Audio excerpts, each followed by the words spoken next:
All right, good evening, everyone. Welcome to the May 3rd, 2021 meeting of the Orange, Connecticut Zoning Board of Appeals.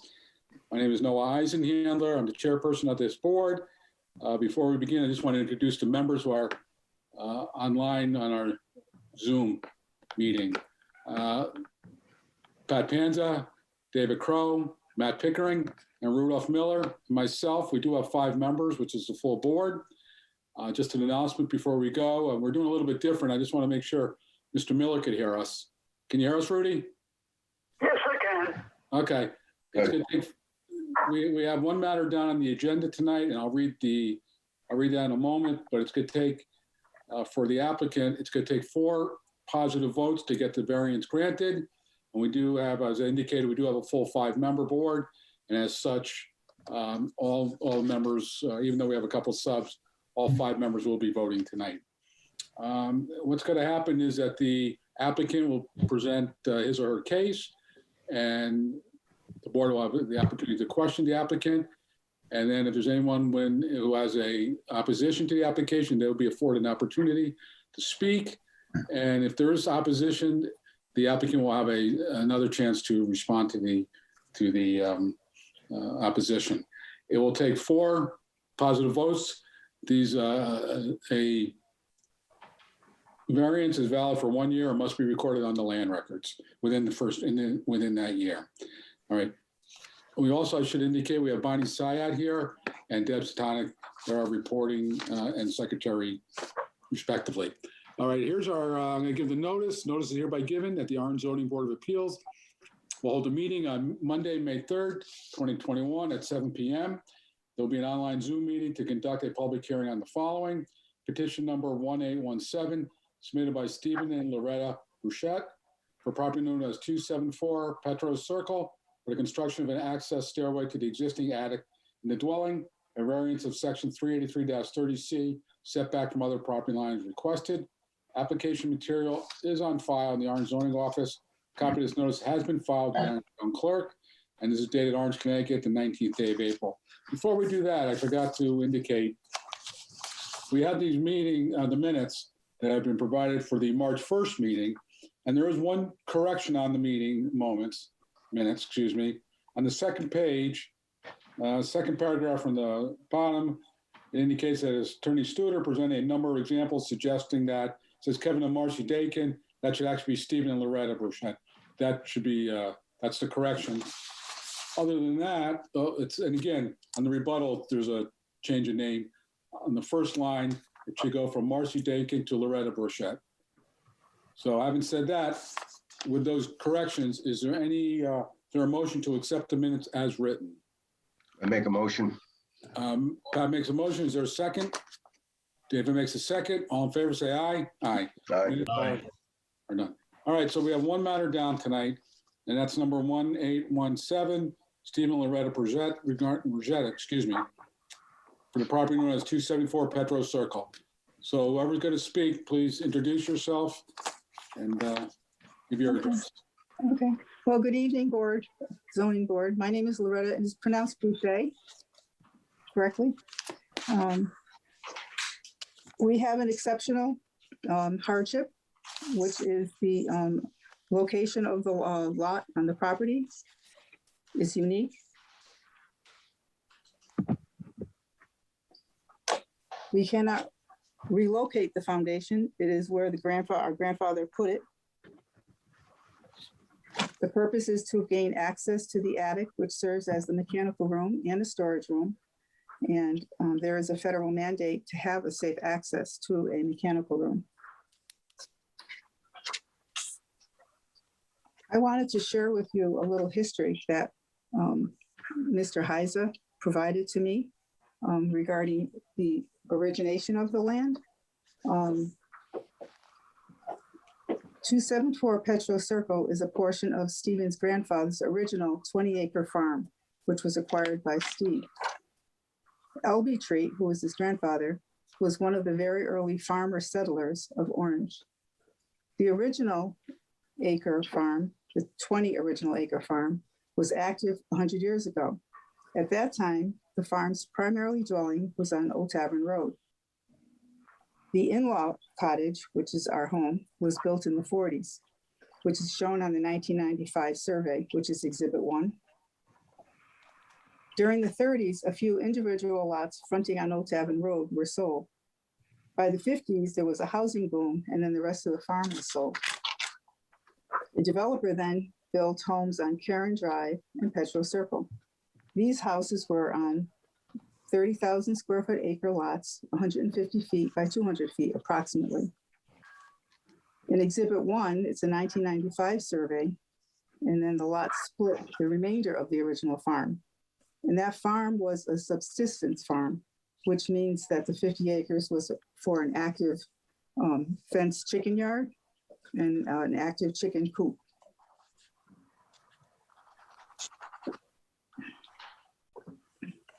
It would appear that the garden area was probably maximized by Elby by placing the barn and the cottage along the property line, which is tucked into the corner of the lot, which makes it unique and very unusual.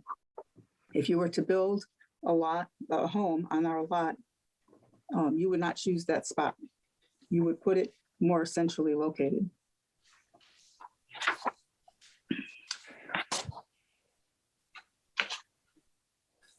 The 50-year evolution of Grandfather Treat's farm has resulted for us in unintended hardship,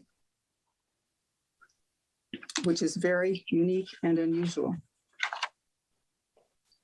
I'd like you all to take out Exhibit 3 if you have it. Is it available?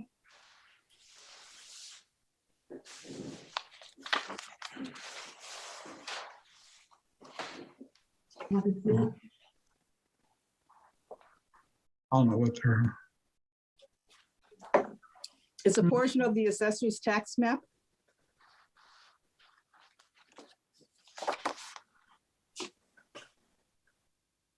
Back page. Yeah, it's the last sleeve.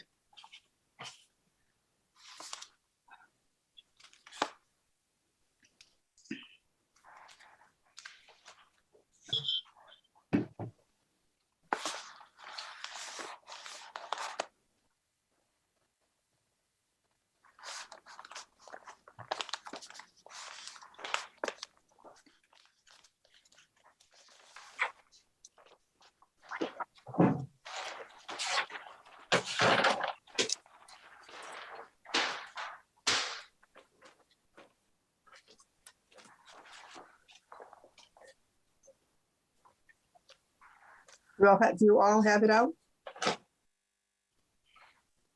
We're good. You're all good? Okay, so Exhibit 3, the assessor's tax map. Now, what do you see that is unique and unusual on this tax map? Study it carefully. Look closely.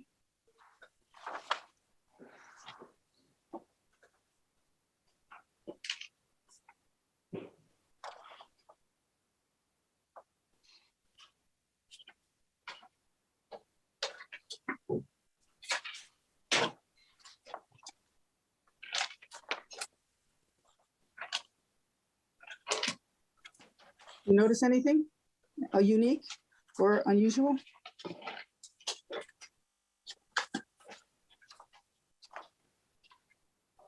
Well, can I make a suggestion? Yes, I think it's- I'm trying to make a point. Okay, I'm trying We to don't make a point. answer. Okay, there is an answer. There is nothing unique or unusual on this tax map. All the homes here are located approximately the same distance from the street. So now if you look at my survey, my plot, it's Exhibit 1, I believe, or 2. 2. 2, thank you, Bob. So now look at my Exhibit 2, and you will see something very unique and unusual. Because our home, which is the cottage, does not sit like all the other homes on this tax map. It is not approximately 60 feet from Petro Circle. That very fact alone makes my home very unique and unusual. as I said before, if you were to choose to place a home on my property, it wouldn't be in the corner, the east corner, leaving no expansion or no future expansion on any sides of the house except the west side or the south side. We're now remodeling the former basementless in-law cottage as it was built. And we're now applying for a 4-foot side variance so that we can meet the federal mandate to have a safe entrance to the mechanical room. And it will be a 4-foot wide exterior access stairway to an attic mechanical room, which will house the furnace, hot water, and AC. And the stairs will be built on the east side of the house, along the house down to the bottom. And it will have one landing to meet the law in the town of Orange. And my friend Bob Heise, the surveyor, wants to add a few words. Bob? Yes. You're up. Okay. Are you all set, Loretta? I am. Okay. I shall continue. Good evening, Chairman Eisenhandler and the members of the Zoning Board of Appeals. For the record, my name is Robert Heise. I'm a professional engineer and licensed land surveyor in the state of Connecticut.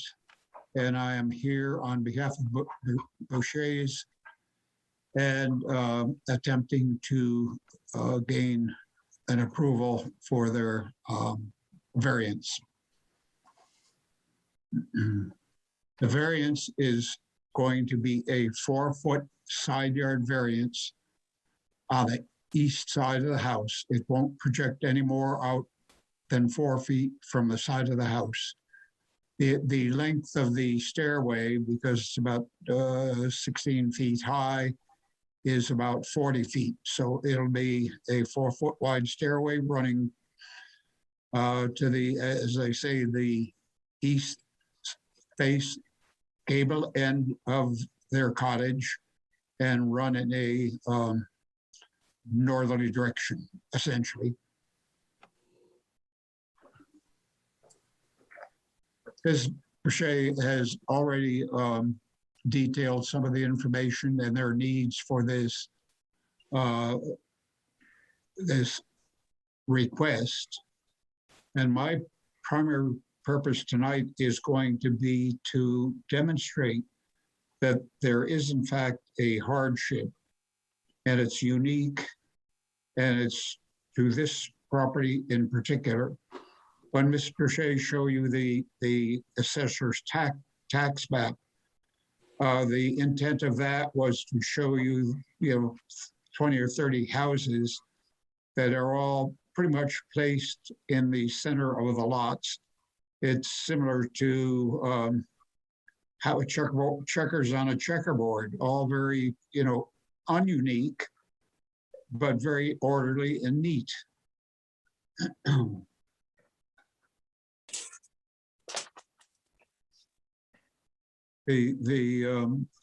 Again, as Boucher started explaining to you, their existing cottage is 20 feet off the side yard and 50 feet off the rear yard, which put the cottage in zoning conformity in about 1950, when all these things were starting to develop and the farm was being sold off.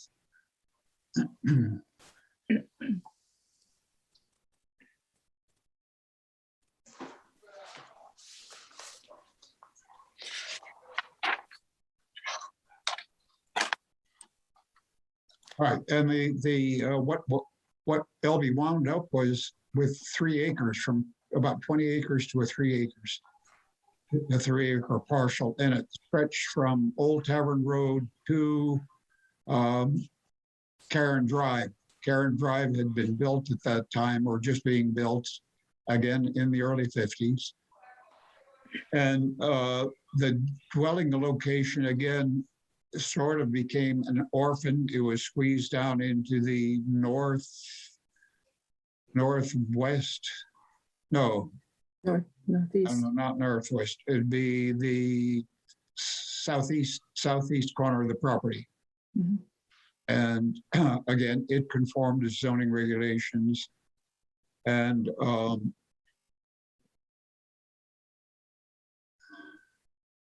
I'm good. I'm good. And that wound up being the last bit of land for Farmer Treat.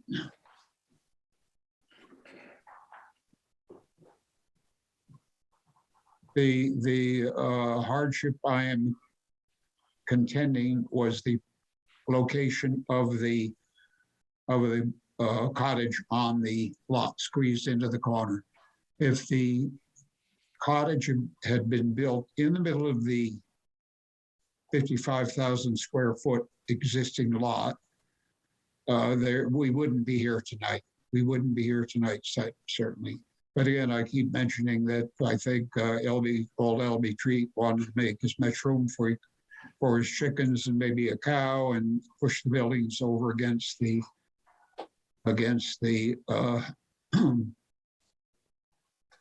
east and south property line. And in doing that in 1950, he didn't realize that he might be making a problem for Steve and Loretta in 2021. And that's why we are here before you tonight, to seek relief from our problem. Bob, can I ask you a question? Sorry? The cottage, with the property you described as a cottage, Yes. that was for animals at one point, correct? It might have been for animals, yes. Yes, it was. Converted? It was for animals, because I asked Stephen that question last night. And that's why, if you look at the picture for the alternatives, that wall was in there, and that was to keep chickens in. And we had to keep the foundation like that, and that's why we couldn't break that wall and relocate a door But do you know when it stopped being used for animals? when they made it into the in-law. And Do you know that- approximately when that was? Well, I think from the records, it was like 1938. So from 38, it was housing for humans. Is that true, Bob? I'm not sure. I know that Stephen's parents moved into LB's house on Old Tavern Road. And that's when they started their family, and Stephen is number 4 of their children. So at that time, when the first child was born, I don't know what year that was, that's when the grandparents then renovated that cottage for animals into Grandma and Grandpa's home. But they only did the front, and the back was not much room, because this roof was very slanted. I don't mean to interrupt, Bob, but my only question Right, was. right. Noah, my house is on Old Tavern Road, about 3 or 4 houses further east, and that was built in 1935. Now, the houses up on Karen Drive and Petros were built around 1950, and there are records to show when the road was built and so forth. And that was at the end, 5 years after the end of World War II, when there was a great housing boom. Okay. My only question was, when was it converted from animals to humans? I really don't know. Okay. Was it before 1950? Because I think you're using that as a benchmark. I think it probably was. When I'm trying to think of the age of Stephen's oldest sister, it probably was in the early 50s. Okay. That's when his grandparents would have given the family of the Old Tavern Roadhouse, and the grandparents would have moved in the back. It would have been the early 50s. Okay. All right. I'm sorry to interrupt you, Bob. Say it again, Noah. I'm sorry I interrupted you. Oh, okay. Sorry. All right.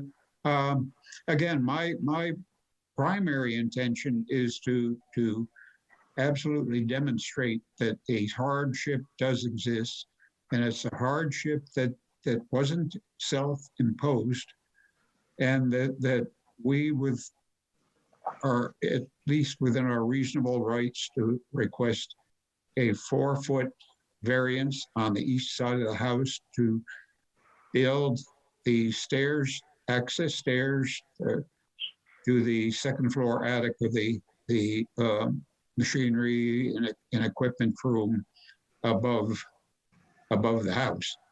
Now, the reason none of this can be put in the basement because there is no basement.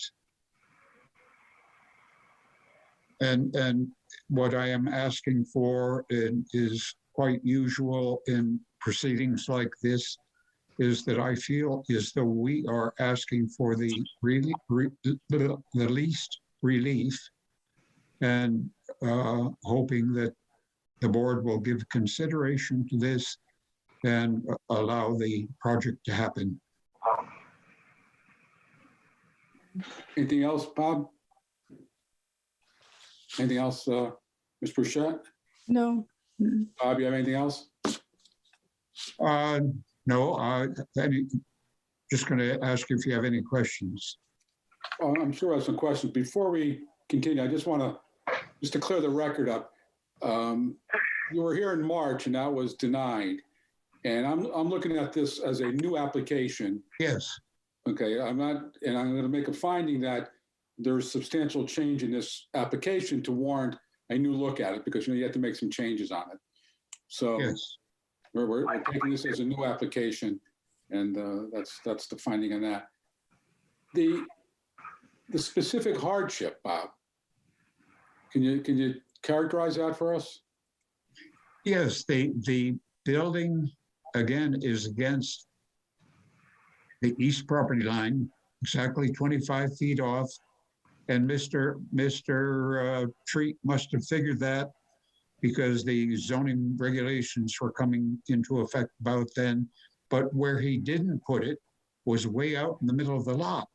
If you look at that 1:20 site plan that I did, you can see that the huge lot is vacant, and that in particular, the cottage in particular, the mother-in-law apartment, as they call it, is way down in the southeastern corner. Couldn't be tucked in any closer to the property lines.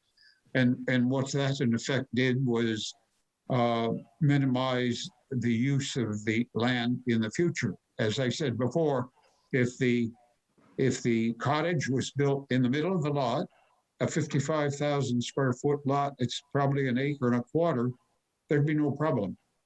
But by squeezing it down there, and it's probably an unintended consequence that happened in the 1950s, and nobody was thinking, well, okay, might be putting an addition on the side of the building someday in the future. Again, what I'm trying to emphasize is that old Grandpa Treat was trying to make the barnyard as big as possible. Well, it was built for I don't know if it was a chicken. Or for chickens, yeah. It wasn't built for. Right, and if you look on the Exhibit 1, it also shows a concrete chicken pad that must be about 20 by 40. 80. That was a 80. huge chicken coop about 25 years ago. That was still a chicken coop at the time. So 25 years ago, it was still housing animals. It wasn't living. If it wasn't housing animals, it might not have begun. It might not have begun housing animals then, or still been housing animals then, because I'm not sure whether L.B. Treat was still alive. Stephen's sisters had horses, and the horses were up there. Oh, okay, yeah. Right. Anybody have any questions? Pat, David, anybody, Rudy? And again, no, we're only looking for a 4-foot variance. The previous variance, the staircase was a little bigger than it had to be. It was sort of an ideal location, but way bigger than we did. And what we're proposing now is, again, I keep saying it's the least relief, and I'm sure it'll minimize any problems the neighbors of the north might have.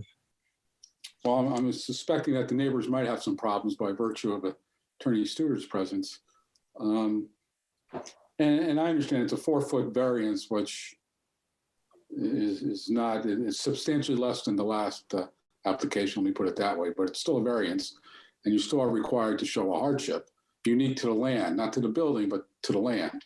I think there's a. Well, the hardship for the land has to combine the building. It's because where the house was put on the land creates the hardship. Well, it wasn't a house. It was for. But what or what? I mean, we're not sure exactly what it was. It wasn't built as living. But often barns and sheds and that sort of thing are in the future converted to living space. I was trying to get my mother-in-law to move into my shed, but she didn't want to. But No. all right. Any questions? Do I have any questions? No, you're asking the Anybody on the board. board have questions? The board have questions. Matt, did you have anything? No, not right now. All right. Anyone else wish to speak in favor of the applicant? Okay, anybody wishing to speak in opposition? Mr. Studer, are you speaking in opposition or not speaking? Excuse me, Mr. Chairman, and good evening, members of the speak up, zoning board of Mr. appeals. Can you hear me? Yeah, there you go. Get closer to the mic. Okay. I've been having a few problems with my vocal cords, so if you're having a problem hearing me, please don't ask me to please speak up. I'll try to do my best. So in any event, good evening to you all. And yes, I am speaking in opposition this evening. Okay, you have to identify yourself. Okay, so for the record, my name is Stephen Studer. I'm an attorney with Bertram Moses. Our office is at 75 Broad Street, Milford, Connecticut.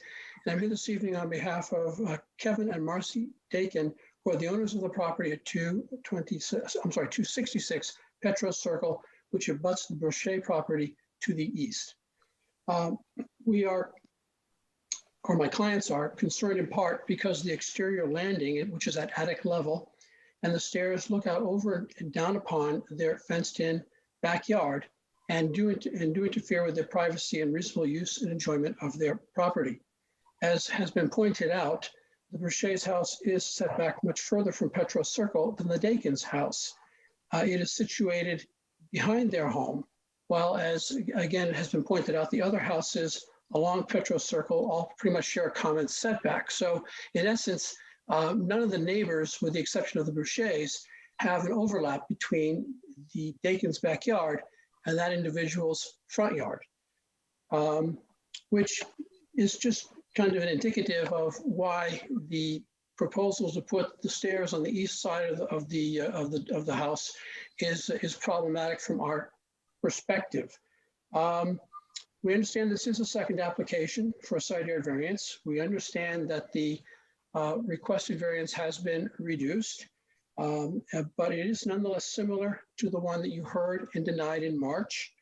And the only change is that the applicant has reconfigured the lower portion of the existing stairway. So instead of coming down and then taking a right-hand turn and running easterly toward my client's property line, which brought it within 10 feet of my client's property line, this stairway continues to run in a straight or linear fashion to the northerly direction, and therefore doesn't come any closer to my client's property than when it's alongside the house. But I submit to you, Mr. Chairman and members of the Zoning Board of Appeals, that regardless, you must deny this application on the basis that there is no legal hardship. In March, you determined that the hardships alleged by the applicant were not unique to the land, but to the building, and were self-created. That has not changed. Therefore, by law, your decision may not change simply because the applicant has redesigned the stairway. A legal hardship is required to grant a variance, whether larger or smaller. There's a prior application rule which is articulated by the courts in Connecticut, which states as follows. In considering a subsequent variance application where it has already denied a similar prior one, a zoning board of appeals is generally precluded from reversing a prior decision unless there has been a material change of conditions or other considerations have intervened affecting the merits and no vested rights have arisen. The board is disallowed from revisiting its prior determination that the requirements for a variance are not present because if a reversal of that determination was allowed, there would be no finality to the proceedings and the result would be subject to change at the whim of the members or due to the effective influence exerted upon them or other undesirable elements tending to uncertainty and impermanence. In this case, I would submit to you that there is no material change of conditions and no new conditions which would allow you to alter your prior decision. As you've heard tonight, the variance hardship that's alleged is pretty much the same as what was alleged in the prior application and at the prior hearing. So I respectfully request, Mr. Commissioner, Mr. Chairman in particular, that you would incorporate the record from the prior hearing, the one we held in March, and allow it to be incorporated into and made a part of the record of this application, because I do think that the comparison of the two, particularly with respect to the nature of the hardship, is indeed a relevant aspect that should be preserved. I'm not going to get into a debate with you, Mr. Studer. I did find that there was a material change and that this is an application new on its face. And the reality is we have different members sitting today than we had in March. So the record is the record, that record exists. But I'm more interested in your concern about the hardship aspect of it, because to me, that seems to be the heart of this case. Okay. Well, as I've said before, Mr. Boucher has alternatives, i.e. plenty of room to put the stairs on the western side of the building. As it presently sits, the building is 25 feet from my client's property line. That 25 foot is a compliant side yard setback.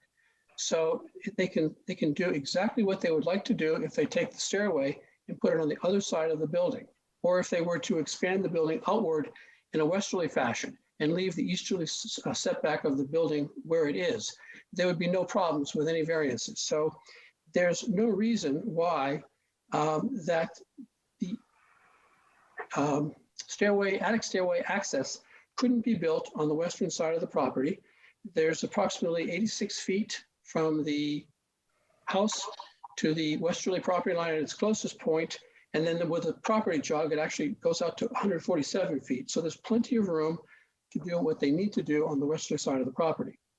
I would also submit for tonight's record that or indicate rather for tonight's record that the Dakins have submitted a petition signed by 4 of the 6 existing property owners who are objecting to the second application for a variance. Again, simply stated, the applicant has not shown a hardship. And as you know, no variance can be granted without proof that the application of the zoning setback regulation will result in unusual hardship for the applicant. The case law is clear that the hardship must be different in kind from that generally affecting properties in the same zone. It must be unique or unusual. Disappointment, the inability to build as one wants to, are not evidence or do not constitute a hardship. And the hardship must deprive the owner of all reasonable use and value. Where hardship is self-created, the Zoning Board of Appeals cannot grant a variance. One case, Pollard versus ZBA of Norwalk, holds that the ZBA actually has no authority to vary the regulations where the situation is self-created. And here, the applicant's claimed hardship is entirely self-created. So first of all, the exterior stairs were constructed in the setback without first requesting a variance. The applicant certainly knows better, was caught, and is now asking for a variance after the fact. This isn't the first time the applicant has been less than candid with the town. The plan he provided to Paul Denise in 2018, the zoning official, when he applied for a determination of zoning compliance for the proposed addition to this property, did not show the external stairs on the easterly side of the building. They didn't show it on the westerly side of the building. There were no external stairs shown at all. In fact, the zoning application clearly states that the footprint of the existing dwelling is to be, quote, maintained, unquote. And Mr. Denise has told Mr. Demerjian that he specifically warned Mr. Boucher that he couldn't encroach into the setback without a variance. Plans given to Mr. Denise did not show the external stairway, but the plans submitted to the building official for a building permit were different. They did show an external stairway in the setback on the easterly side of the building. But again, those plans were never shown to Mr. Denise. But However- are you saying prior bad acts are relevant to our determination if there's a hardship? Absolutely. Okay. But the Could you stairway read- shown on the plan, which was given to the building official, is not the stairway that is before you. The stairway, that stairway was for access to the second floor. This one is for access to the attic. As I noted in March, it's interesting that there is no internal stairway between the first and second floors. The second floor access is now via a deck on the northerly side of the dwelling. The exterior stairway shown on the building plan for second floor access is therefore no longer needed. Neither plan given to the town has been followed. According to Mr. Dakin, when Mr. Boucher actually built the addition, it had a window on the easterly side at the attic level. But he took it out, put in a door, and later built the encroaching exterior stairway. So initially, he was proposing a window, then he switched and went to a door with an outside stairway. The applicant has claimed that the deck is part of its hardship, presumably because the roof trusses, the attic can only be accessed from the exterior, from the east or west sides of the house. But poor or inadequate planning on his part is not a legal hardship.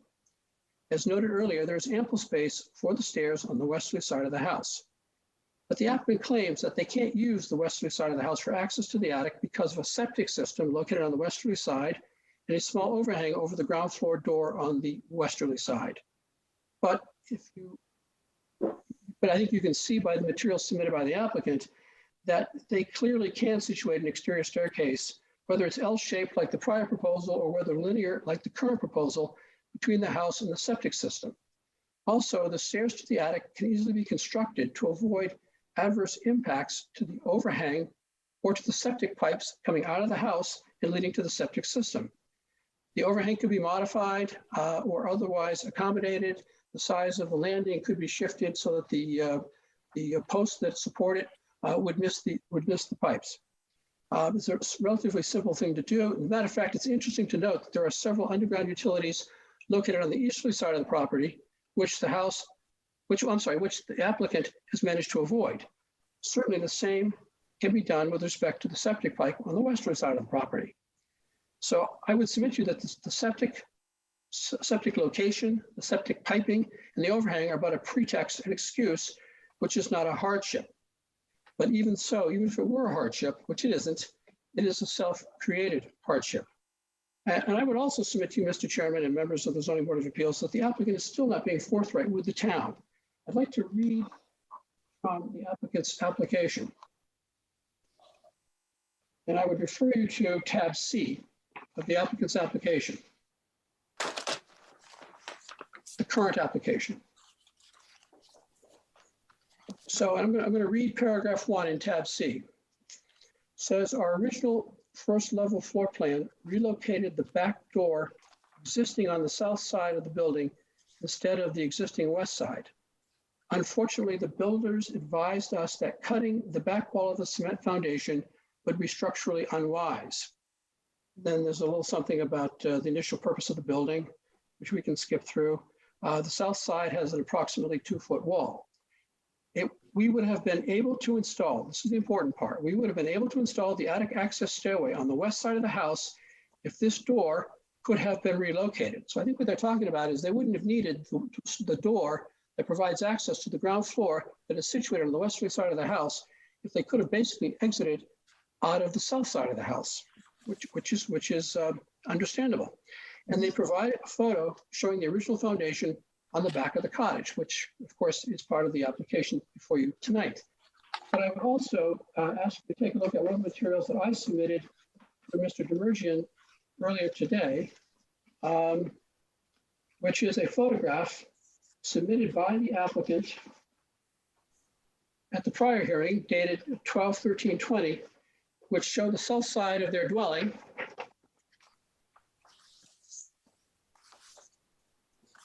and shows a doorway. So by its own admission, there is a doorway on the south side.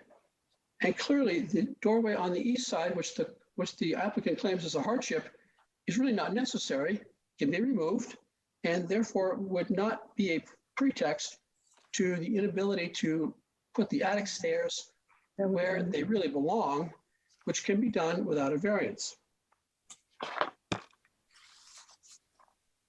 And it's important, I think, in the context of this comment to note that the applicant's addition is not complete. It's a work in progress. There's other options, though, and I would refer you again to the material that I submitted to Mr. Demerjian this afternoon, which is a little markup of the applicant's survey, which shows the space on the westerly side of the property.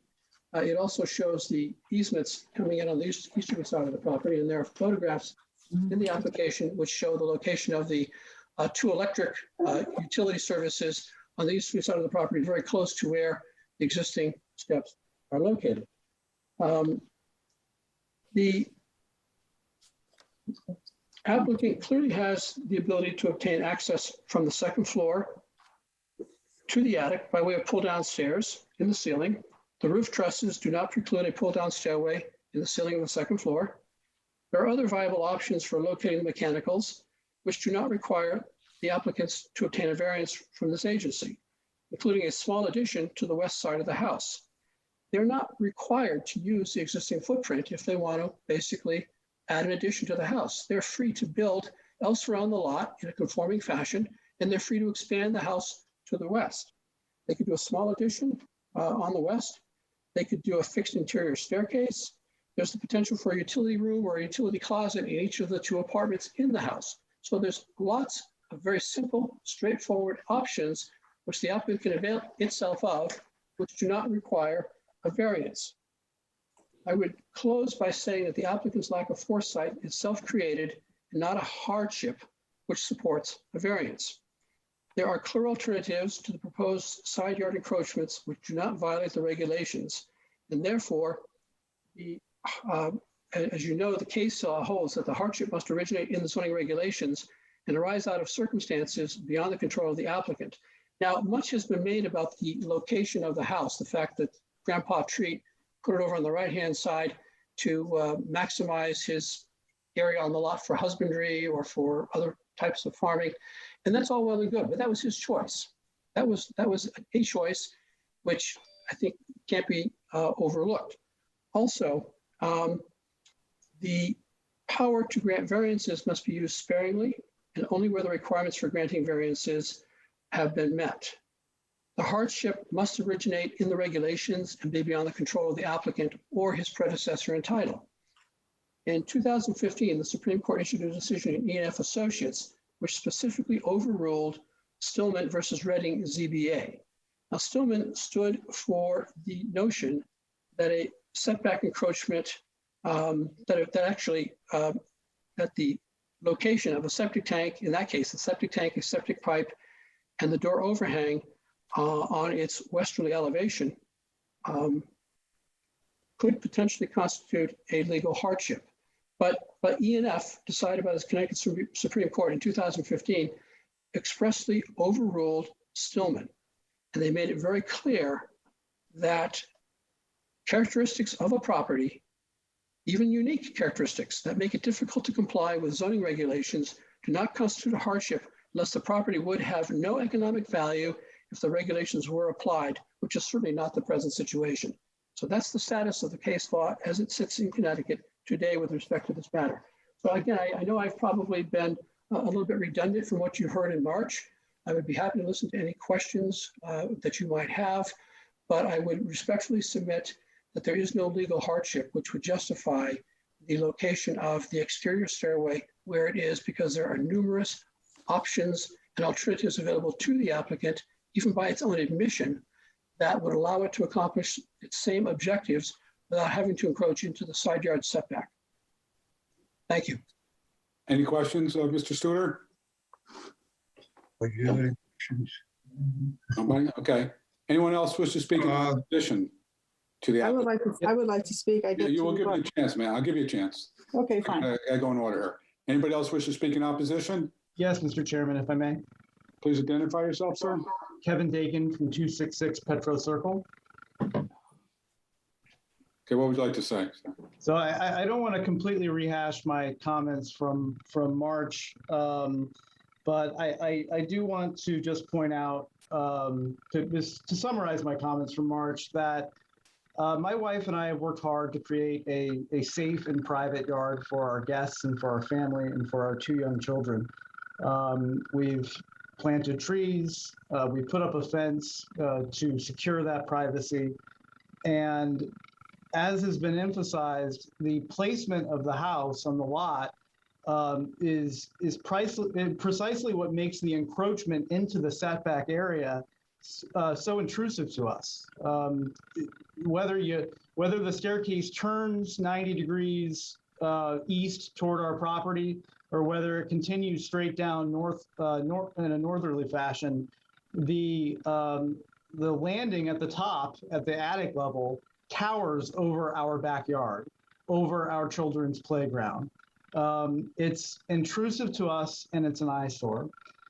I'd also like to emphasize, in addition to all of Attorney Studer's comments, the attic we're talking about did not exist 2 years ago. This was part of a plan to increase the size of this building, I think by 3 times.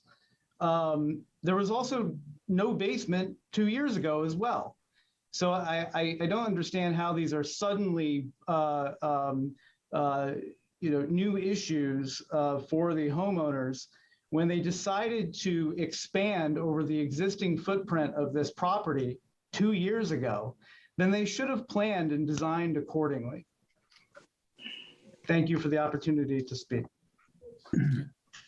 Anyone else want to speak in opposition to the applicant? All right, ma'am, I'm going to give you, and if Bob wants to have some more comments, now's your turn to address any of the concerns raised by Mr. Okay. Studer or Mr. Dinkin. Well, I have to thank Mr. Studer for pointing out a typo that I made in tab C, question 3, because 1, 2, 3, the 5th line down where he showed you that picture, that should have been the north side had a 2 foot wall, not the south side.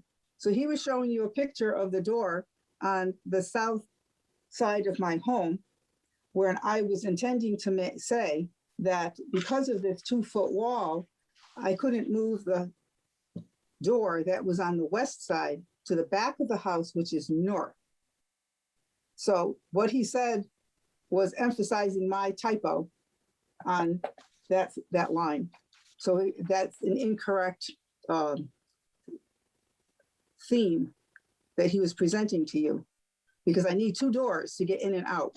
One is facing south. I wanted one facing north. South is the one that has the 50 foot from Old Tavern Road property line. And I couldn't have anything there without a variance. So we didn't do anything on that side. I wanted to have a door on the north side for an exit, a back door. And I wasn't able to because that cement wall was 2 feet high, and they told me I couldn't cut into that cement wall. So I had to keep the entrance on the west side. And on this tab C, question 3, alternatives, the word septic is not here. So he's talking at length about the septic pipes. The septic pipes aren't a part of this application. He's trying to combine the two. And he did it various times in his presentation by trying to reiterate things that he brought up 2 months ago and are not a part of this application. Okay. So, and we have the water tank, which is a 30-inch water tank, and the truss allowance between the trusses is 23 inches. So if I'm going to follow the federal building mechanical code, which I would assume trumps state and town, I need a safe access to the mechanicals. So if I have a problem with my 30-inch tank, I'll have to open the door and throw it out 3 feet down and not replace it with a similar water tank.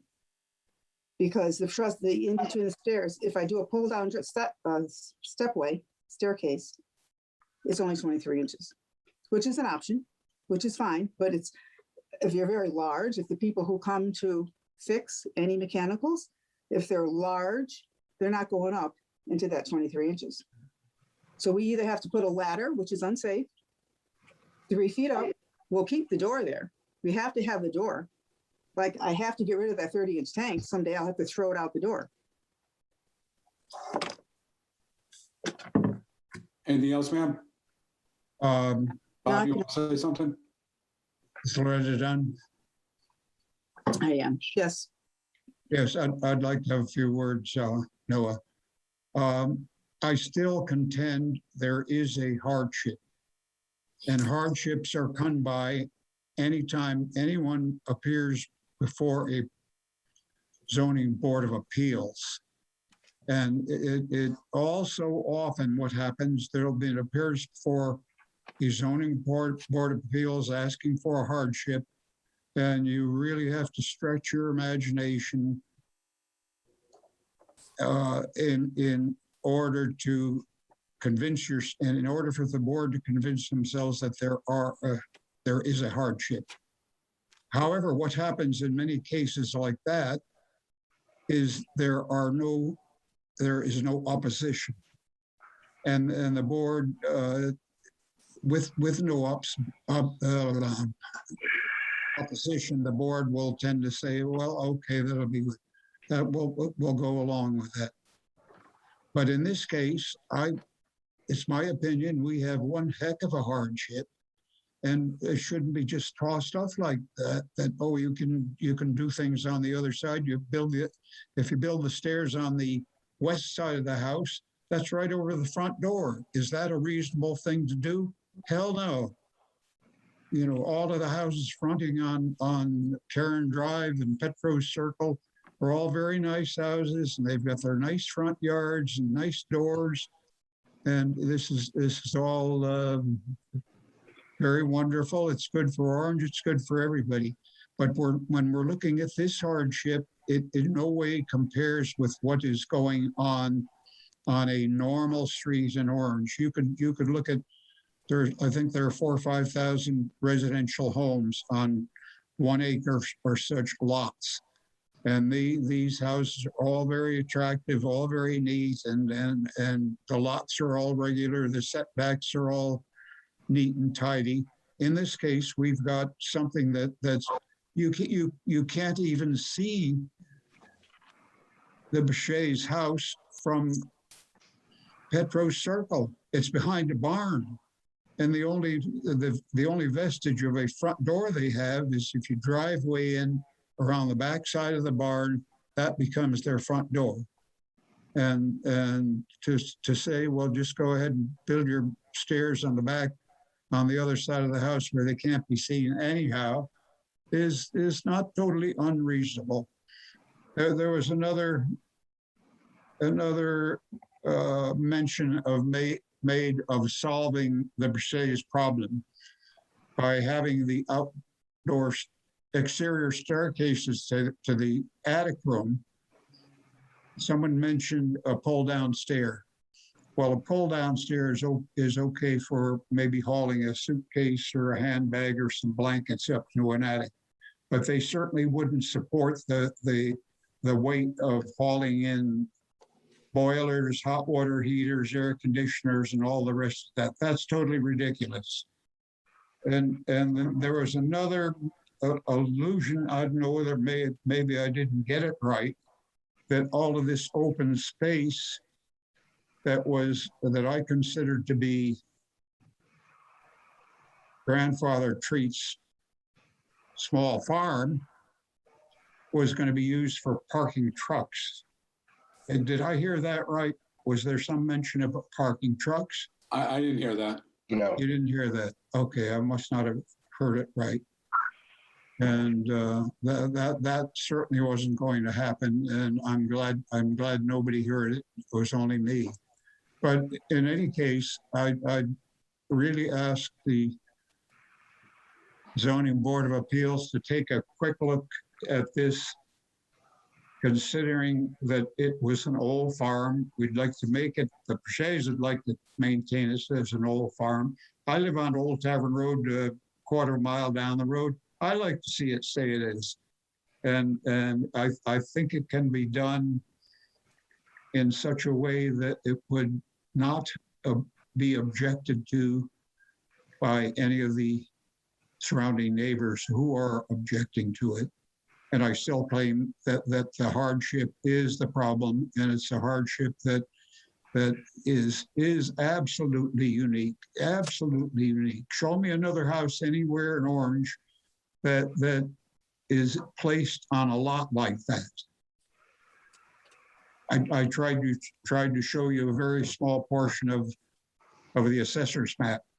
The assessor's map are reasonably accurate, but they're not precise.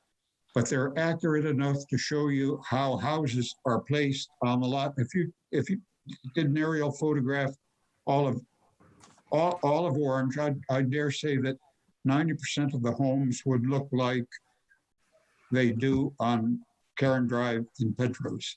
The only house that doesn't look like any of the others, making it unique and unusual, is the Paches house on Petros Circle. Anything else, Bob?